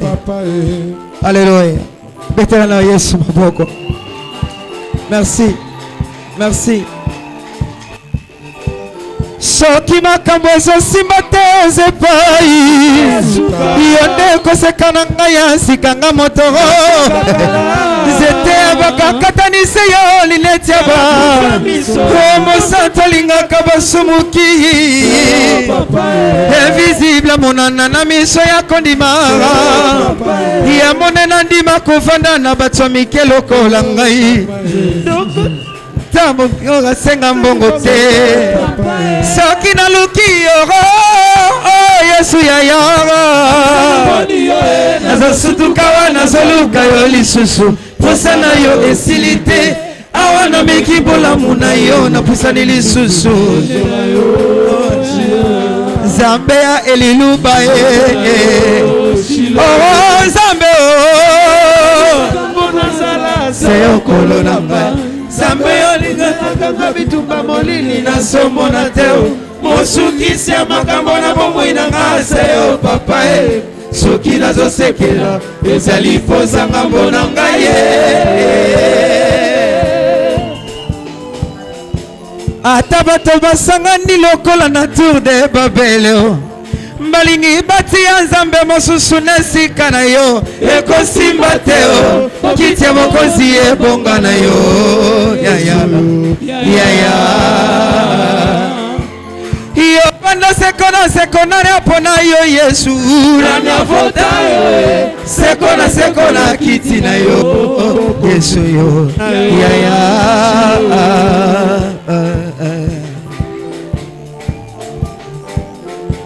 ata grimoire sangani mbalukanga lisusu mbakomonanga te na batami na kati ya molangi lokola mpese sima ya talanga eliluba mosali ya Nzambe oyo abangaka loyembo Nzambe na kombo na Yesu nakolonga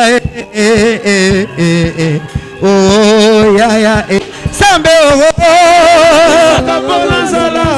kolona ngaye nazomona te ngaye nazosepela ezali kozanga mbonga ye. Ah, merci. Merci. Merci. Merci.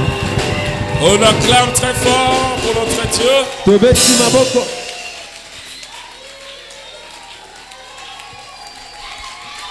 Ok. Amen. Voilà. Minute Oetikali, on va juste lui donner. Hein? Il va présenter le symbole. Est-ce qu'on ne peut pas faire ça les dimanches? Non, non. Voilà. En tout cas, le temps, il est déjà 21h au moins. Et il y a des gens qui restent loin, ce n'est pas bien. Amen. Voilà. Non, non, on va acclamer très fort. Frère Paul, tu vas rentrer. Ne vous fâchez pas, les dimanches venir. Il y a un autre aspect qu'il n'a pas dévoilé. Est-ce que tu peux dire je suis vainqueur? Je suis vainqueur. Est-ce que tu peux dire que je suis un vainqueur? Je suis un vainqueur. Est-ce que tu parles légèrement ou bien tu parles avec ton cœur? Est-ce que tu peux dire je suis un vainqueur? Je suis un vainqueur. Quand je te regarde toi, et que je regarde le diable qui te tourmente, je dis, qu'est-ce qui se passe? Toi, Yo, l'enfant de Lion, le lion de la tribu de Judas, qui peut te toucher, toi? C'est lui qui te touche à l'interdit. S'il continue à le faire, il signe sa mort. Toi, pour qu'on puisse te tuer, il faut qu'on tue d'abord Dieu. On tue Jésus. Et on te tue toi. Mais comme c'est impossible, tu vivras. Comme c'est impossible, tu feras des choses extraordinaires. Comme c'est impossible, ton étoile va briller très fort. Va briller très fort. Toi, tu as une étoile de Dieu. Alors, le diable c'est menteur. Si tu réponds le diable, tu es menteur. Si vous ne voulez pas écouter la parole de Dieu, aussi il y a des gens qui expliquent ça avec légèreté. Jésus dit, les voleurs ne viennent que pour voler. Faire quoi? Quand Jésus dit ça, les gens pensent que Dieu avait des églises de quel voleur, ou bien des voleurs. Il y avait un voleur qui a appelé un Judas, c'était un voleur. Il s'était révolté à un certain moment, il a commencé à faire la guerre aux Romains. On l'a arrêté, on l'a tué. À l'époque de Jésus. Même Barabbas, c'était aussi parmi ces grands voleurs. Quand Jésus parlait de voleurs, les gens ont vu les voleurs qui viennent avec des armes. Non, ce ne sont pas ces voleurs-là. Il vient, il vole ton étoile. Il vient, il vole ta sémence de vie. Tu restes vide. Il te dépouille. Il y a des gens ici qui devaient être très riches à cause de leur légèreté avec les choses de Dieu. Tu n'es pas sérieux avec Dieu. Tu prends Dieu comme ton grand-père. Tu viens à l'église quand tu veux venir. Quand on te dit de prier, on te dit qu'on exagère. Toi, tu connais les choses spirituelles, comment ça se passe. Tu connais combien de choses tu as perdues. Ah non, dans cette église, je dis, moi aussi je le confirme. Parce qu'il y a des choses, quand Dieu le fait, même moi ça me dépasse. Le Amen est bien. C'est que le frère vient d'expliquer ici. On lui a donné le coup de marteau. Nous, on voyait ça comme dans une vision. Ok. Ce jour, il y avait une forte puissance de prière. On a donné un coup de marteau. La deuxième marteau. Mais pendant qu'on disait ça, une main puissante la touché l'âme élevée. Mais lui, pendant ce temps, il a vu qu'on a mené où ça? Un grand combat s'est déclenché. Si tu seras pauvre, ce n'est pas dans cette église. Si tu vas mourir, ce n'est pas ici où tu veux. À moins que tu abandonnes Dieu. Oui, je te dis la vérité. Ici, tu seras élevé. Ici, tu seras guéri. Ici, tu seras béni. Ici, tu verras ce que ton cœur désire. Ici, tu vas te marier. Ici, tes enfants vont étudier. Ici, la gloire va te rejoindre. Va faire de toi quelqu'un de ton rêve. Si tu crois dire avec très fort. Bokotuna ndenge nini esalite na koma kosalela Yesu Masiya solo motuna etunami Nzambe ye nakelakanga